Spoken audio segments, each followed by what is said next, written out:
it's always intriguing to check out a new indie flick, right? So, I got hit up to take a look at All the Lord's Men. And yeah, definitely different, this one, people. Definitely different. It's like a crime drama comedy. I mean, it's hard to really put your finger straight on it. You know what I mean? Because it's kind of this melding of all these different things, right? But yeah, I think you'll watch it and think that's a little unique, right? So it is written and directed by Andrew Burton. Um, it is produced by Burton as well. Music is from Roommate. Cinematography is Rebecca Duran. The editing is Brian Gee. Natalie Varela handles costume design. Makeup was a Maya Wang and Iko Watanabe. Production management is Alison Duggan. And also helping out around sound and all that, we've got Christopher Brecken, Hamed Hukhamzadeh, Zayadon Lee, Andree Lynn, Raphael Milan, Jason Niner, Sean Oakley, Thomas Ruzel, Sebastian Sonoguni, and Lee Yi. Okay, so the gist of this crazy little film. So Jerry and Jimmy are two unskilled detectives in Los Angeles who fall under the influence of a mysterious cult leader while on a mission to nowhere. This cult leader, a certain Dr. Busner, is joined by an ensemble of satirical castaways as he seeks to integrate his vision for a new world with the demands of Myra from Geneva, a woman who claims to be the new god. As we follow these characters on their investigations into the veracity of Myra's claims, we begin to ask ourselves, like Jimmy and Jerry do, whether reality can ever really be real. So, yeah, I mean, just from that, right? Just from that, love, you're thinking to yourself, wait, what is this? Well, it's some craziness, right? That's what it is, you know? Right? So it's kind of couched around this house, right? Now, the thing is, it's not like everything is happening in this one location because we see the characters leave, wander around, but come back.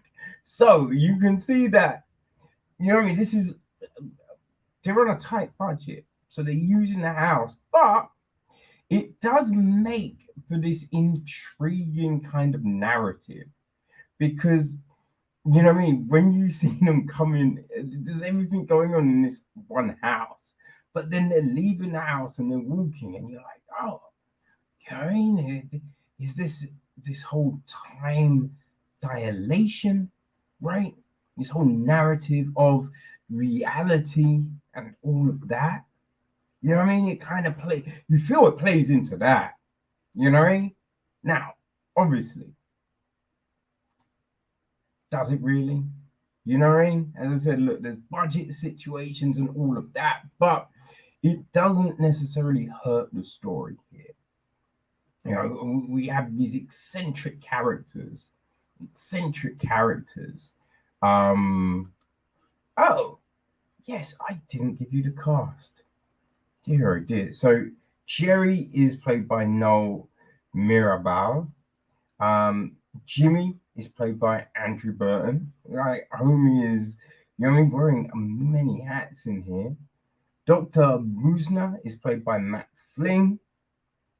Um, yeah, he has I'm not sure if it's his wife or partner, but Sheila, who is played by Malika Luhing, right?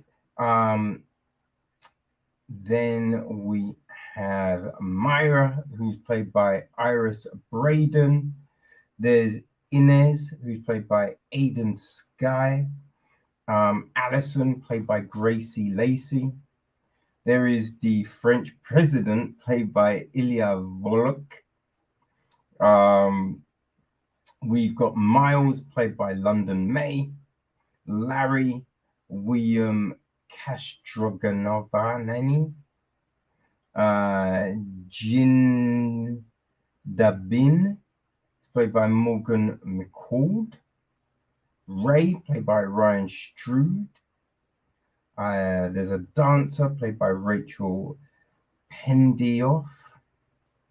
Right, John Paul played by Oliver Ricklimi.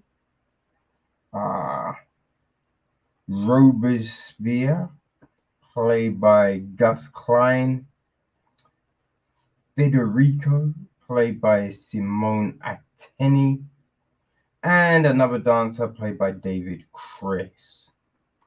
So I think with everything going on, right, I really feel bad. I really, really feel so bad for Sheila.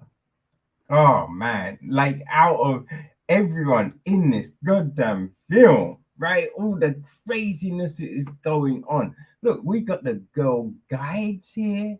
As I said, look, the French president plays a part. We have loads of characters doing stuff. The intrigue and mystery is thick, right? You think the story's going in one direction, then this other thing happens, and you're like, yo, how are they involved?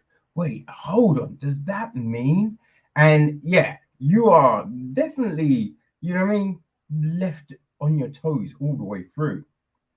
But with all the twists and turns, all the happenings, oh man, poor old Sheila. Poor old Sheila is the one that you're just like, damn. And also because the fact that she just takes it on the chin. You know what I mean? You kind of feel that she's, just like, okay, I guess that's how the cookie crumbles, right? And you just feel bad for her, man. But yeah, it's very intriguing. If you like David Lynch stuff, if that's your bag, like Mulholland Drive and Twin Peaks and all of that, right? You like those kind of odd dramas where like stuff is obviously happening, but it's really lo-fi. If that's your thing, then I think All the Lord's Men would definitely, will definitely be for you people because Burton, hey, he's an interesting cat, man. Like you want to get inside Homer's head because this story, that I think that's the really unique and interesting thing about indie films at times, right? When they take swings like this is bold as fuck. You know what I mean? Like a big studio isn't necessarily picking this up, but when you're just making it yourself, you have the freedom to try these different things, play around with different techniques. You know what I mean? Have your cast really put it out there, and we get some very fun performances here. From our cast. So yeah, that I think that's the thing with this film, right? It's different. It's different, but that it's not a bad thing, right? It's interesting. It's intriguing, right? And if you want to be intrigued, people, if you want to let your imagination just run wild, yeah, then check it out, right? It's available on all your favorite VODs. You know what I mean? So yeah, all the Lord's men. Do I know exactly what went down? Not really. But am I mad? No. No, I am not.